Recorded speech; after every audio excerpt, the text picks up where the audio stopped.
Okay, in this video, we're going to solve definite integrals using the substitution method. In the previous video, we solved indefinite integrals with the substitution method. And so with definite integrals, there's two ways you can solve a definite integral in relation to the substitution method. Well, first, there's no difference between what we did with indefinite integrals. You just use the substitution method to find the antiderivative, in particular, just the capital F of the variable, don't worry about the constant. And then now you've got the antiderivative, just plug in the, capital F of the upper limit minus capital F, evaluate the lower limit, and you're done. But the way the textbook recommends and the way that they teach in calculus courses is that when you make the substitution, the U substitution, at that moment, you also update the limits of integration accordingly. And so that's what we're going to do for these problems. So, okay. So let's evaluate this definite integral, and we can see that we can make the substitution that u is equal to pi t over 2, and then finding the differential, we take du dt, that's going to be pi over 2. Now we multiply both sides by dt, and there's the differential. Okay, now, so we want to make these substitutions, and what we get is cosine of u du. Oh no, that's not right. Sorry. This is dt. We want to solve for what's in the integrand. 2 over pi du is equal to dt. So the substitution, what we have is 2 over pi cosine of u du. All right, but we just made the substitution, but now what we're going to do is we're going to update the limits of integration according to the change of variable. How do we do that? Well, what you do is you come to the u here, and you plug in t is equal to 0. So t is equal to 0, u is equal to 0, so this just stays 0. Okay, now next, for the upper limit, you plug in t is equal to 1. When t is equal to 1, u is equal to pi over 2, so this becomes pi over 2. That's the idea. Okay, and now what you do is you just evaluate this definite integral because we did the substitution, so it's been simplified, right? So we can take out that 2 over pi cosine u. So we did the substitution, so now we've simplified the problem, and what we're going to do is we're going to evaluate the definite integral, but we're never going to change back to the previous variable, to the t. We're just going to evaluate the definite integral with respect to the u variable. So this is what I mean by that. So we're going to do 2 over pi, and now this definite integral here is it's sine of u pi over 2 to 0, right? And so when I say we're not changing back to the other variable, so what is sine of u from pi over 2 to 0 like this? It's sine of pi over 2 minus sine of 0, right? That's how definite integration works. Now there's no more variable anymore. So sine of pi over 2 is 1. Sine of 0 is 0. So this definite integral is 2 over pi. You see what I mean? How we never changed back to the t like we would for an indefinite integral for just a general antiderivative. We would, once we evaluate the integral, we change back to the original variable. But with definite integration, we don't do that. Okay. So here we can say that u is equal to 1 plus 7x. And so du is equal to 7 dx. So you got 1 over 7 du is equal to dx.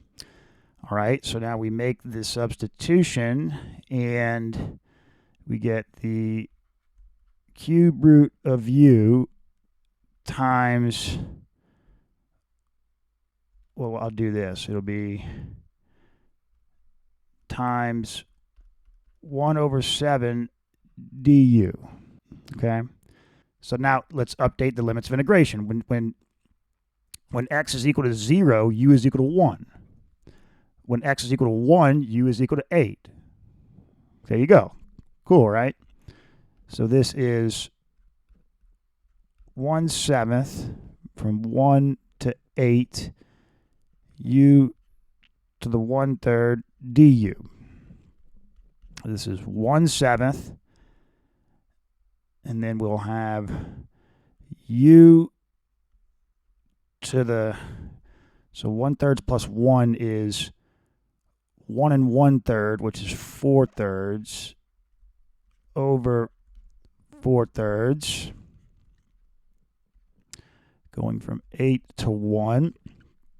We can take out this would be 3/4, so that's 3 over 28, and then u to the 4/3 from 8 to 1.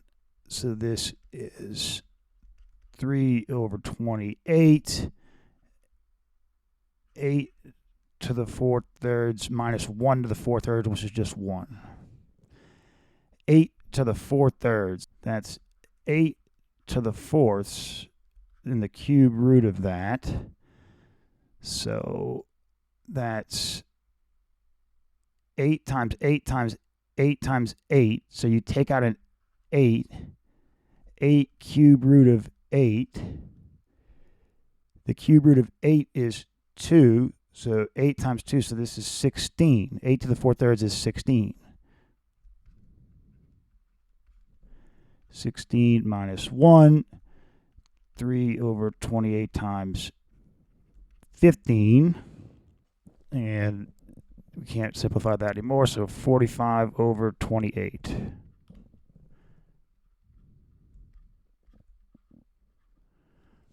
There you go. Okay, so here we could potentially say that u is equal to cosine t.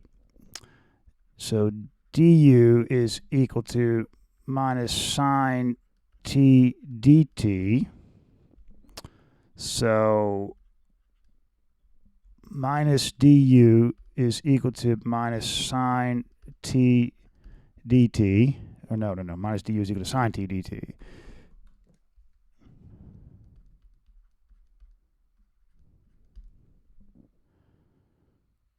Okay, so now if we make this substitution, we get, we can bring the minus sign out front, and then you've got 1 over u squared du. Okay, now, all right, when t is equal to 0, then u is equal to 1. When t is equal to pi over 6, okay, so now let's just evaluate this. We've got, so 1 to root 3 over 2, u to the minus 2. So this is minus u to the minus 2 plus 1 is u to the minus 1. Okay, so this is evaluated from root 3 over 2 to 1. So this is just 1 over u evaluated from, okay, so this is 2 over root 3 minus 1. There you go.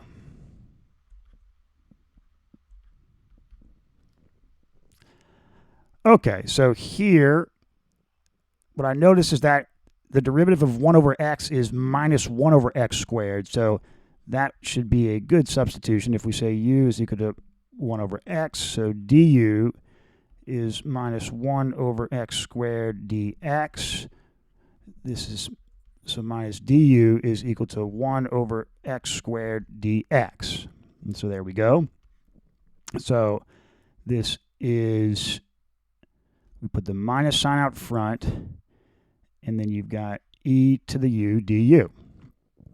Okay, Now, so updating the limits of integration. When x is equal to 1, u is equal to 1. When x is equal to 2, u is equal to 1/2. So this is interesting. By the nature of the substitution, because it's the 1 over x, caused the limits of integration to be such that the a is lower than the b, right? Usually this upper limit here is usually greater, but that's fine. We're just going to continue with it as it is. That's what the substitution resulted in. Don't worry about that. Just evaluate it. So, okay, this is e or minus, so e to the u, and then evaluated from 1/2 to 1. So this is minus, you've got e to the 1/2 minus e to the 1. So this is e minus root e. There you go. All right, so here I noticed that they've got, so they're going from like minus a to a. It's the same amount in the across the origin, right? This is like minus a to a. And when you've got limits of integration like this, you want to look for symmetry potentially. And you know, with a trig function, symmetry can come up. But still, not even with just trig functions, any function, you want to look for the potential of symmetry. And so with functions, there's two forms of symmetry. It could be an even function or an odd function. So what we can do is, let's see what, all right, well, let's just type in the function. So x cubed plus x to the 4th times tangent of x. Okay, now if we plug in, if we do f of minus x,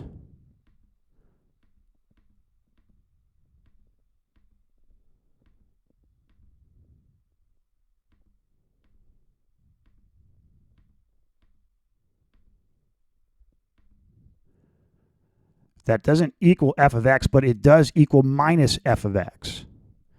So there is a symmetry here. If this is the function, then f of minus x is equal to minus f of x. So this is an odd function.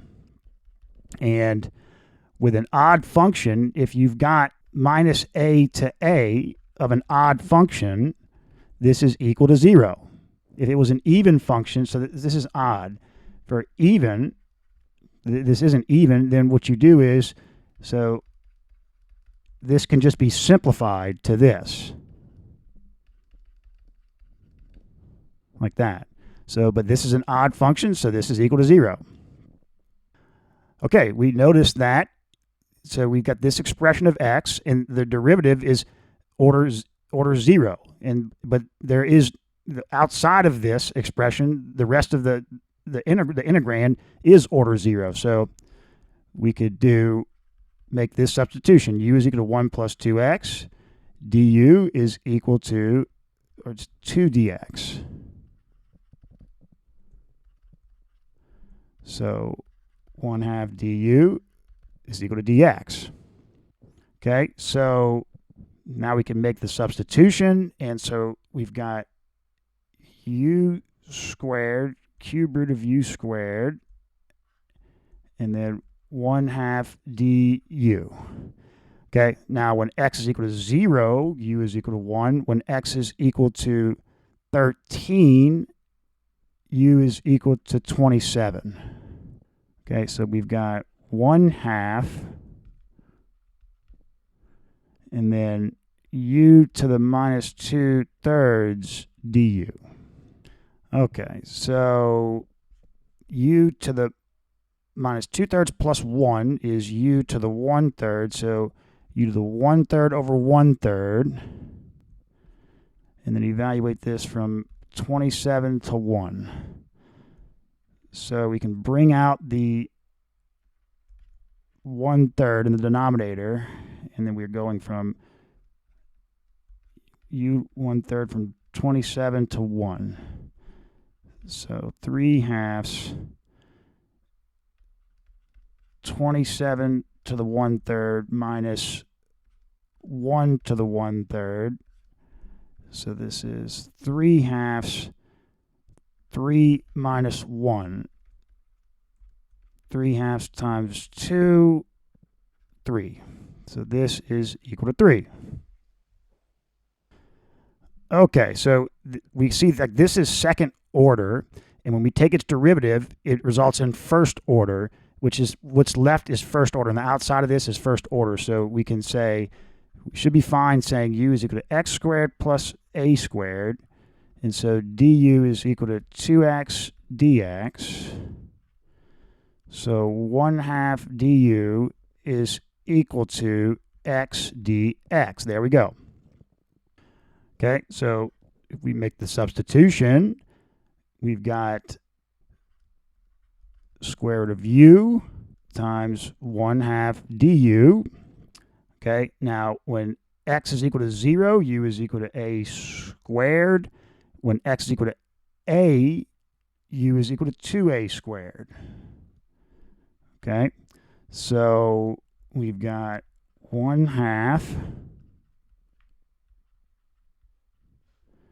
and then u to the 1/2 du. Okay, so u to the 3/2 over 3/2. This is evaluated from 2a squared to a squared.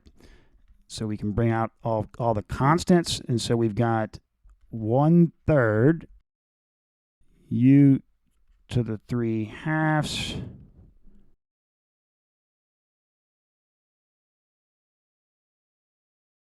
okay, so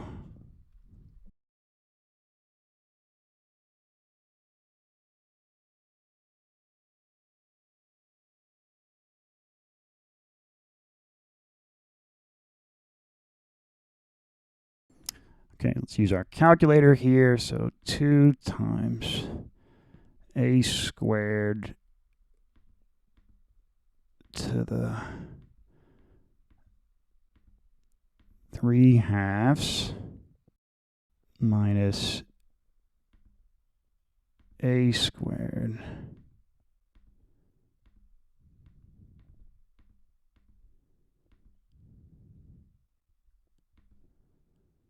okay, divided by 3. Now, when they specify a is greater than 0, so since a is greater than 0, we can remove this absolute value. So 2 root 2 minus 1 over 3a cubed.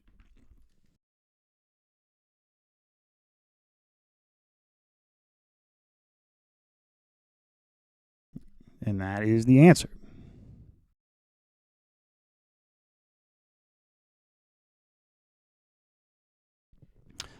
Okay, so here we can't just evaluate this as is, find the antiderivative, but we could potentially say that u is equal to x minus 1, but then we don't get, like, when we take the derivative, we don't get an x dx. But this substitution could still work because it could get rid of, it's hard, we can't work with anything under the, like, with something contained within the root. That's the problem here. So this substitution would make the root just a single variable under the root, and that could allow us to solve the problem. So du is equal to dx. So if we make the substitution, then, so, all right, x is equal to 1 plus u, or u plus 1. And then we're left with root u du. Yeah, so that's going to work. Now we can evaluate this integral. All right, so when x is equal to 1, u is equal to 0. When x is equal to 2, u is equal to 1. Okay, so now if we distribute this square root of u to the 1/2, you've got u to the 3/2 plus u to the 1/2 du. Okay, so what we've got is u to the 3/2 plus 1 is 5/2 over 5/2 plus u to the 3/2 over 3/2. Okay, and all of that we're going to evaluate from 0 to 1. So this is 2/5 u to the 5/2 plus 2/3 u to the 3/2, going from 0 to 1. Okay, so plugging in 1, we get 2/5 plus 2/3, minus plugging in 0, it's just going to be 0. So 2/5 plus 2/3. 3/3 times 2/5 is 6/15. 5/5 times 2/3 is 10/15. So 16/15. Okay, so here, what I notice is that I know the derivative of the natural log of x is 1 over x. So we can say u is natural log of x, du is 1 over x dx, dx over x. Okay, so making the substitution, we've got 1 over root u du. All right, now when x is equal to e, natural log of e is 1.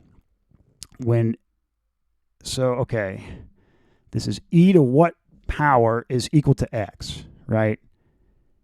E to what power is equal to x. So when you put e in there, then you get e to what power is equal to e. So it's 1. If you put e to the 4th in there, you get e to what power is equal to e to the 4th. So this is going to be 4. All right. So this is, okay. So we've got, this is u to the 1/2 over 1/2. So it's 2 root u. Okay. Going from 4 to 1. So 2 times 2 minus 2 times 1. There you go.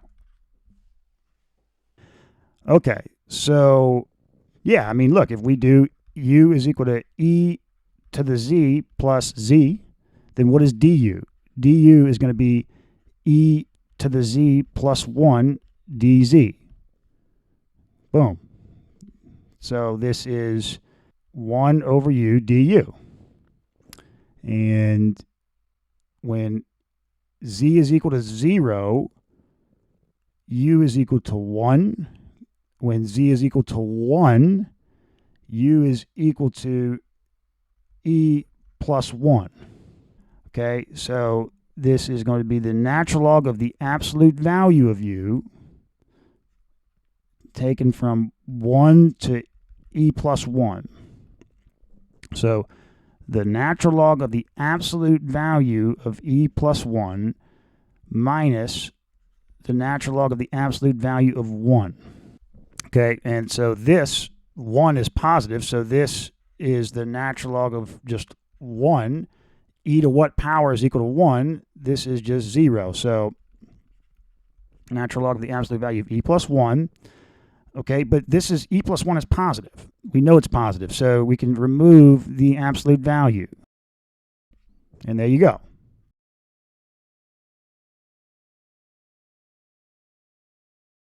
Okay, so, you know, my just first thought is do u is equal to 1 plus root x. I mean, you could always just try anything, you know, and see what happens. And so with that, it's du is equal to 1 over 2 root x dx. And I don't think that helps us. I mean, well, let's see. Let's see what happens. So you would have u to the 4th, and then 2 root x, and then du. Okay, when x is equal to 0, u is equal to 1. When x is equal to 1, u is equal to 2. Okay, but, you know, we've got this still have an x in here. What is root x equal to? Root x is equal to u minus 1. So, okay, I think, yeah, this will work. So if root x is equal to u minus 1, then this is 2 times u minus 1.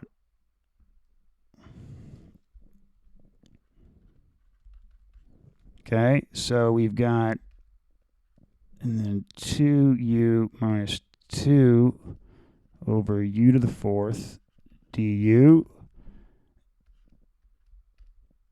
We've got 2u to the minus 3 minus 2u to the minus 4 du. Okay, yeah, so this is going to work. So u to the minus 3, minus 3 plus 1 is minus 2. So it's 2u to the minus 2 over minus 2. Okay, and then 2u to the minus 3 over minus 3. And this is going to be evaluated from 1 to 2. All right, so we've got minus 1 over u squared plus 2 over 3u cubed. Okay, evaluated from 2 to 1. All right, so we've got minus 1/4 plus, and then this would be 1 over 12, okay, minus, then minus 1 plus 2/3. Okay, so so 3 over 3 times 1 over 4 is minus 3 over 12. Okay, minus 3 over 3 plus 2 over 3 is minus 1 over 3. All right, so minus 2 over 12 is minus 1/6 plus 1/3.